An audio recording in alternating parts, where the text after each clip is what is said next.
मनीष सिसोदिया जी को आदत है और आम आदमी पार्टी के नेताओं को आदत है जनता को गुमराह करने की।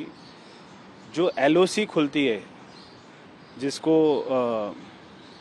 लुकआउट सर्कुलर बोलते हैं, उसका मतलब ये नहीं होता कि आपको पुलिस ढूंढ रही है। उसका मतलब होता है कि जो आपका पार्टनर इन क्राइम था विजय नैयर, जैसे वो देश को छोड़कर चला गया, आज वो यूएस में बैठा हुआ है।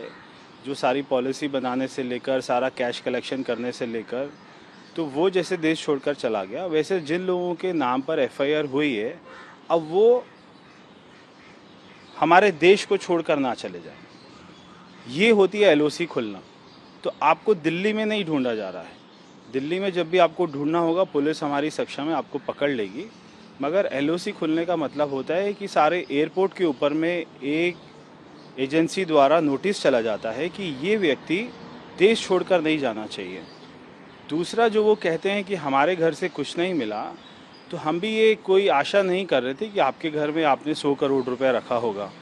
आपके घर में जो एजेंसी गई थी, वो आपका अपना मोबाइल लेने गई होगी, आपका कंप्यूटर लेने गई होगी, वो उनको मिल गया है। और बिल्कुल चिंता नहीं करिए, अभी सीबीआई के पास में प्राप्त सबूत हैं, उनके पास में प्राप्त गवाह हैं।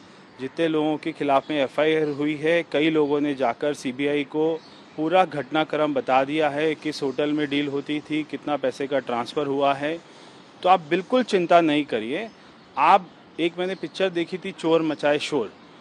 तो जो चोर होता है वही शोर मचाता है, वही आम आदमी पार्टी कर रही है। तो ये बहुत ही simple open and shut case है। इसमें ये लोग कोई नहीं बच पाएगा। जिनके खिलाफ में एफआईआर हुई है, एक एक व्यक्ति का पूरा रिकॉर्ड है सीबीआई के पास में कि वो कहाँ गया, कहाँ बैठा, कितना पैसे का ट्रांसफ़र हुआ। तो ये बिल्कुल चिंता करने की इनको ज़रूरत नहीं। मैंने भी मीडिया में देखा कि मोदी जी ने मेरे खिलाफ लुकआउट नोटिस जारी कराया है। ये थोड़ा दुर्भाग्यपूर्ण है कि देश के प्रधानमंत्री सुबह से शाम तक यही सोचते रहते हैं कि सीबीआई से किसको नोटिस जारी कराऊं, किसके घर रेड कराऊं, किसकी सरकार गिराऊं, किसके यहाँ ईडी भेजूं। देश के प्रधानमंत्री अब यही सोचने के लिए रह गए हैं। आज महंगाई इतनी बढ़ गई है, बेरोजगारी बढ़ गई है। आज सुबह ही महंगाई की रिपोर्ट आई है इतनी सारी। महंगाई के बारे में नहीं सोचते मोदी जी, बेरोजगारी के बारे में नहीं सोचते। आज देश ऐसे नेता को ढूंढ रहा है जो महंगाई का सॉल्यूशन ढूंढे, जो बेरोजगारी का सॉल्यूशन ढूंढे, ये देश को नंबर 1 बनाने पे काम करे।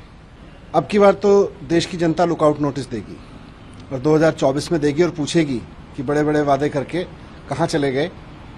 अब देश की जनता लुकआउट करेगी 2024 में। दिल्ली से लेकर पंजाब तक आम आदमी पार्टी के भ्रष्टाचार का बोलबाला पूरे देश भर में गूंज। ये साफ दिखता है कि पंजाब में सरकार आई तो 3 महीने के अंदर मंत्री को भी इस्तीफा देना पड़ा। वहाँ पर हत्याएं भी हुई और एक नहीं 25 से ज़्यादा हत्याएं पंजाब में हुई। वहाँ तो कानून व्यवस्था चरमरा गई है। दिल्ली में केजरीवाल मॉडल पूरी तरह से फेल हुआ है। भ्रष्टाचार चरम सीमा पर है। सत्येंद्र जैन अरविंद केजरीवाल जी के बाएं हाथ, वो जेल में है और दाहिना हाथ मनीष सिसोदिया जी सीबीआई की रेड के बाद शराब नीति को वापस लेते हैं तो स्पष्ट तौर पर दिखता है कि भ्रष्टाचार हुआ है। और कल की प्रेस कॉन्फ्रेंस में उन्होंने स्वयं माना कि शराब घोटाले से वो डरते नहीं हैं। तो मनीष सिसोदिया जी ने खुद माना है कि शराब में घोटाला भी हुआ है, लेकिन जवाब नहीं देते हैं अरविंद केजरीवाल जो किंग पिन है। और ये जो किंग पिन है वो आरोपी नंबर 1 को संरक्षण देने के लिए अपने पार्टी के प्रवक्ताओं को, नेताओं को जितना मर्जी उतारें। जनता, मीडिया और देश भ्रष्टाचार के आरोपी, शराब के भ्रष्टाचार के आरोपी मनीष सिसोदिया से बार बार जवाब मांगता है और किंग पिन अरविंद केजरीवाल जी से जवाब मांगता है कि ये भ्रष्टाचार कैसे हुआ, किन किन को पैसा गया, इसका जवाब देना ही पड़ेगा। शराब घोटाले के आरोपी नंबर 1 मनीष सिसोदिया जी, लेकिन किंगपिन है Arvind Kejriwal ji. The accused number 1 of the liquor corruption is Mr. Manish Sisodia, but the kingpin of corruption is Arvind Kejriwal. और आज की प्रेस वार्ता से साफ पता चलता है कि शराब के घोटाले के बाद चेहरे का रंग, हाव भाव सब मनीष सिसोदिया जी के उड़े हुए थे। शराब के भ्रष्टाचार के कारण वो पत्रकारों के प्रश्न के उत्तर भी नहीं दे पा रहे थे और ये स्वयं उन्होंने माना कि शराब के घोटाले की चिंता ना करें। मनीष सिसोदिया जी ने कहा शराब के घोटाले की चिंता ना करें। ये तो मान लिया शराब का घोटाला हुआ। अब पहली बात ये आती है कि मनीष जी, आखिरकार अगर आपकी शराब नीति ठीक थी तो वापस क्यों ली? क्या ऐसी मजबूरी थी? आपकी हालत तो ऐसी थी कि चोर को दाढ़ी में तिनका दिखा तो उसने बचने के लिए दाढ़ी मुंडवा दी। तो मनीष सिसोदिया और अरविंद केजरीवाल जी ने भी शराब नीति में भ्रष्टाचार दिखा तो नीति वापस ले ली। यह सवाल देश की जनता बार बार पूछती है कि शराब के व्यापारियों के प्रति ये इतने नरम दिल क्यों? किसको कितना मिला, कैसे मिला, इसकी जड़ तक जाना ही होगा। अरविंद केजरीवाल जी को खुली चुनौती देता हूं, अगर दम है तो अरविंद केजरीवाल जी मीडिया के सामने आए, देश के सामने आए, 24 घंटों के अंदर जवाब दें।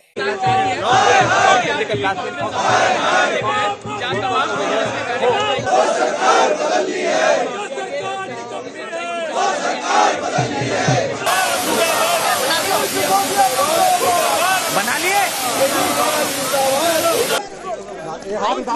सभी आ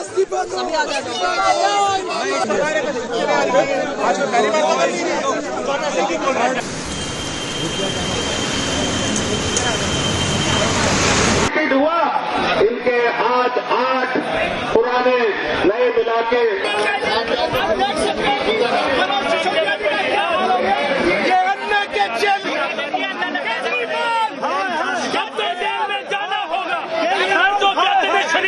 अपने आप को शरीफ कहते थे, बर्खास्त किया जाए।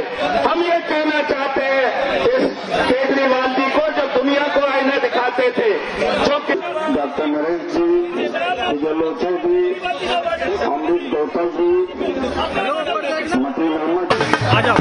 Thank you.